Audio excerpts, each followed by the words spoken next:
Start करते हैं set के बारे में। सेट का पहला पार्ट आप लोग के बीच में जो दे दिया गया है, अगर आप लोग नहीं देखे हैं तो जा कर के पिछले वाले भाग को आप देख सकते हैं। सेट का पहला पार्ट आप देख सकते हैं। तो सेट के बारे में हम बता चुके थे, सेट की परिभाषा क्या होती है, बिलोंग कैसे किया जाता है, और समुच्चय जो है समुच्चय के दर्शाया किससे जाता है, समुच्चय का जो सारणी विधि और प्रतीकात्मक विधि कैसे होती है, ये सब बातें हमने आप लोग को समझा दिए थे।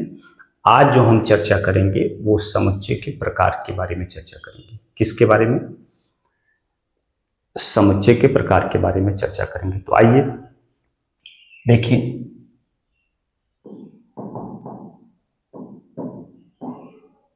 समुच्चय के प्रकार, ठीक है, समुच्चय के टाइप ऑफ सेट के बारे में चर्चा करेंगे, टाइप ऑफ सेट के बारे में। तो क्या क्या होगा, जरा इस बात को आप लोग गौर कर लीजिएगा। समुच्चय के प्रकार क्या क्या होगा। पहला जो होगा रिक्त समुच्चय। क्या होगा? रिक्त समुच्चय होगा, नल सेट। कौन सेट? Null set. देख लीजिए, नल सेट। दूसरा जो होगा एकल समुच्चय होगा। क्या होगा?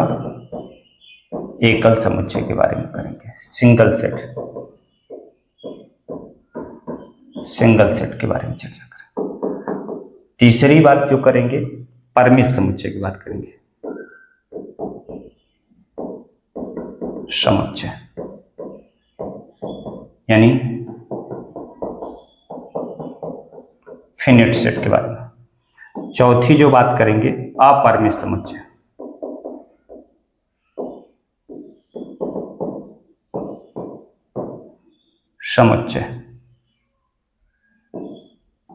समुच्चय इनफिनिट सेट। ठीक है। उसके बाद अगला जो कंडीशन करेंगे समान समुच्चय। समान समुच्चय के बारे में चर्चा करेंगे। समान समुच्चय का इक्वल सेट। उसके बाद हम जो चर्चा करेंगे सबसेट, उप समुच्चय। उप समुच्चय यानी सबसेट के बारे में चर्चा करेंगे। उसके बाद जो होता है उचित उप समुच्चय।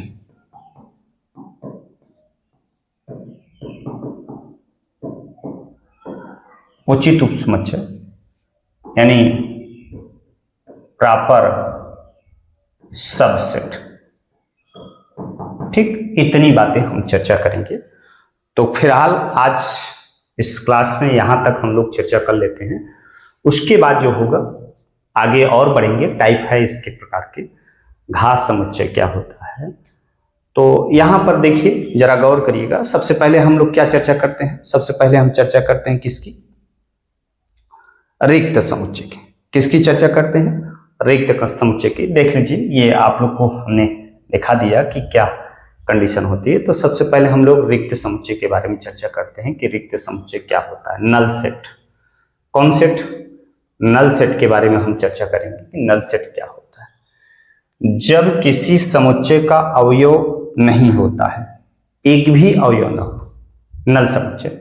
जैसे आपको ए बराबर यहां पर दे दिया, ये देख लीजिए, इस यहां पर समुच्चय अवयव हो ही ना, एक भी अवयव नहीं है, तो उसे हम लोग क्या कहते हैं? रिक्त समुच्चय कहते हैं। इसको हम लोग फाई से व्यक्त करते हैं। फाई बराबर ये देख लीजिए, ये कंडीशन आप लोग कर सकते हैं। फाई बराबर ये कंडीशन आप दिखा सकते हैं। ये रिक्त समुच्चय की कंडीशन है। ठीक है। किसकी? रिक्त समुच्चय। रिक्त समुच्चय कब होगा? नल सेट कब होगा? जब किसी भी समुच्चय का एक भी अवयव ना हो, तो उसे क्या कहते हैं? रिक्त समुच्चय कहते हैं। कभी कभी बच्चे क्या कंफ्यूजन करते हैं, जैसे फाइव बराबर आपको 0 दे दिया तो कहते हैं ये रिक्त समुच्चय। नहीं, यह एकल समुच्चय हो जाता है। 0 भी एक अवयव है। ठीक है, इसलिए आप इसे रिक्त समुच्चय नहीं कह सकते। कभी कभी क्या दे देता है, क्या कहते हैं, ऐसे कोष्टक के अंदर फाई दे देता है, तभी क्या कहते हैं? रिक्त समुच्चय, जबकि ऐसे गलत बातें हैं। ठीक है, तो ये भी रिक्त समुच्चय नहीं है।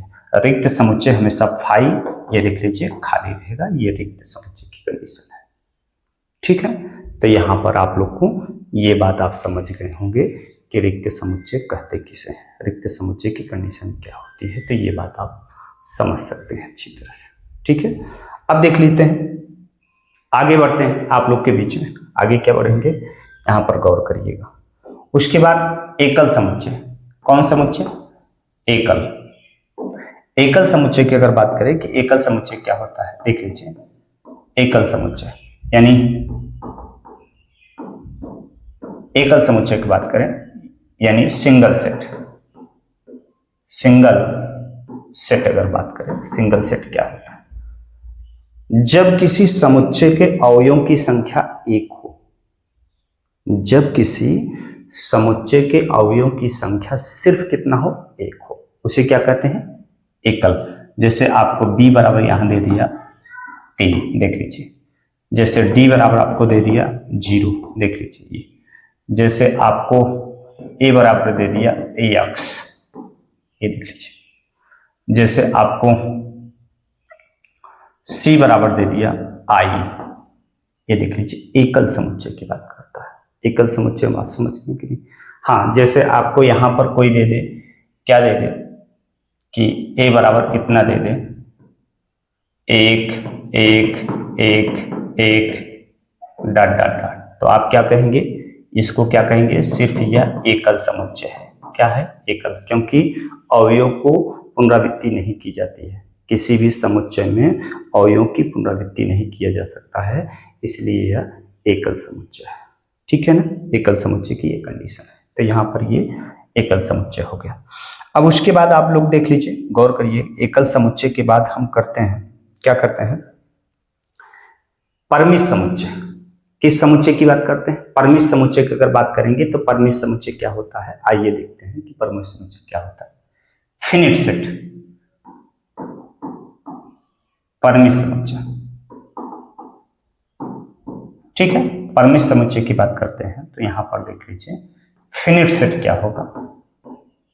फिनिट सेट ऐसा समुच्चय जिनके अवयवों की गणना कर सके, ऐसा समुच्चय जिनके अवयवों की गणना कर सके। देख लीजिए, जैसे a बराबर a e i o u, ये देख लीजिए, इसमें 5 अवयव है। जैसे a बराबर आपको दे 2 3 2 3 2 3, देख लीजिए, इसमें कितने अवयव होंगे? सिर्फ 2 अवयव। क्या कर सकते हैं? 2 3, ये देख लीजिए, ये परमित समुच्चय है। जैसे आपको यहाँ पर d बराबर आपको दे दें 2 3 4 5 6 7, देख लीजिए, इसमें कितने अवयव? 5 अवयव। जब किसी अवयव में अवयव की गणना किया जा सके, जब किसी समुच्चय के अवयव की गणना हम कर सके, तो उसे क्या कहते हैं? फिनिट सेट कहते हैं। क्या कहते हैं? फिनिट सेट यानी परमित समुच्चय कहते हैं। बात क्लियर हो गया? कोई भी आप समुच्चय लेकर देख लीजिए, अगर उसके अवयव की आप गणना कर लेते हैं तो आप कह सकते हैं कि फिनिट। इनफिनिट क्या होता है? इनफिनिट, इनफिनिट सेट के बारे में अगर हम चर्चा करें कि इनफिनिट सेट क्या होता है बेटा, तो इनफिनिट सेट के बारे में अगर हम आपसे कहें तो आप क्या कह सकते हैं? जिस समुच्चय की अवयवों की गणना किया ही न जा सके, उसे क्या कहते हैं? इनफिनिट। जैसे आसमान में तारे, इनकी क्या गणना नहीं किया जा सकता है। ठीक है, तो आप यहां पर देख लीजिए, जैसे a बराबर 1 2 3 डॉट डॉट डॉट, देख लीजिए, इसमें पता नहीं कितने अवयव हैं। b बराबर आपको दे दे 2 4 6 डॉट डॉट, इसमें पता नहीं कितने सम संख्या है। डॉट डॉट का मतलब क्या होता है? सम संख्या। अब आपको यहां पर ये देख लीजिए c बराबर, ठीक है, c बराबर, तो यहां पर आप जैसे आपको दे दें 1 3 5 7, देखिए डॉट डॉट, यानी आप कह सकते हैं कि जब किसी समुच्चय के अवयवों की गणना हम कर ही न सके, कितने अवयव हैं उसमें, तब आप कह सकते हैं इनफिनिट सेट है, अपरिमित समुच्चय। क्या है? अपरिमित समुच्चय। देख लीजिए, अपरिमित समुच्चय की ये बात करता है। तो यहाँ पर अपरिमित समुच्चय की कंडीशन हो गई। ठीक है, क्लियर है ना बातें यहाँ तक। अब उसके बाद देख लीजिए, उसके बाद देखते हैं हम क्या करते हैं, समान समुच्चय। क्या करते हैं, समान समुच्चय। समान समुच्चय के बारे में अगर हम गणना करें कि समान समुच्चय क्या होता है, इक्वल सेट। किस सेट की बात करें, इक्वल सेट के बारे में अगर हम गणना करें कि इक्वल सेट क्या होती है, तो जरा इस बात को गौर करिए। जैसे दो समुच्चय हैं, दो समुच्चय हैं, समुच्चय पहले का अवयव और समुच्चय दूसरे का अवयव दोनों आपस में मिल रहे हों, तो उसे हम क्या कहते हैं, समान समुच्चय कहते हैं। क्या कहते हैं, समान समुच्चय कहते हैं। तो ये आप गौर कर सकते हैं। जैसे a बराबर क्या कहते हैं कि 3 0 10, जैसे b बराबर आपको दे दे, b बराबर आपको दे दे 0,3,10। देख लीजिए a बराबर b, ये समान समुच्चय है। क्या है, समान समुच्चय। यानी कहने का मतलब ये हुआ कि समुच्चय a का अवयव और समुच्चय b का अवयव दोनों क्या हों, समान हो। क्या है, इनकी संख्या भी समान है और रूप भी समान है। देख लीजिए 1 2 3, 1 2 3 संख्या है और रूप भी समान है, 3 0 10, 0 3 10। इसलिए इसे क्या कहेंगे, समान समुच्चय कहेंगे। ये कंडीशन आप लागू कर सकते हैं। ठीक है, कोई दिक्कत तो नहीं, ये कंडीशन आप बता सकते हैं। अब उसके बाद उप समुच्चय की बारे में चर्चा करें कि उप समुच्चय क्या होता है। देख लीजिए, उप समुच्चय, उप समुच्चय देख लीजिए, उप समुच्चय के बारे में करें। सबसेट, क्या, सबसेट के बारे में चर्चा करें कि सबसेट क्या होता है। देख लीजिए, ठीक है, सबसेट के बारे में चर्चा करें तो a, जैसे a बराबर आपको 2 3 4 और b बराबर आपको दे दे 2 3 4 5 6 7। देख लीजिए, ये बात कह सकते हैं। तो ये आप यहां पर कंडीशन ये लागू कर सकते हैं कि समुच्चय a का अवयव समुच्चय b में है, लेकिन b का अवयव a में नहीं है। ठीक है, समुच्चय a का अवयव जो है b में है और b का समुच्चय a में नहीं है। तो आप यहां कह सकते हैं कि समुच्चय a का सभी अवयव b में मिल रहा है, इसलिए हम कह सकते हैं समुच्चय a को b का उपसमुच्चय है। उप मतलब क्या होता है, छोटा, किसका, b का। तो आप यहां पर कह सकते हैं a सबसेट ये b। ये देख लीजिए, आप यहां पर ये कर सकते हैं। ठीक है, समुच्चय, ये कंडीशन आप लगा सकते हैं। तो यहां पर एक और कंडीशन आपको दिखाते हैं। जैसे आपको a बराबर दे दे 0 2 3 4, b बराबर आपको दे दे क्या, 2 3 4 5 6 7 8। तो ये क्या है, क्या a का सभी अवयव b में है, नहीं है, नहीं है ना। तो इसको क्या कह सकते हैं, a subset is not b, यानी a जो है b का उपसमुच्चय नहीं है। जबकि क्या होना चाहिए था, a के सभी अवयव b में होना चाहिए था, a के सभी अवयव b में होना चाहिए था, इसलिए तो a का b का उपसमुच्चय कहलाएगा। लेकिन यहां पर ये कंडीशन नहीं है।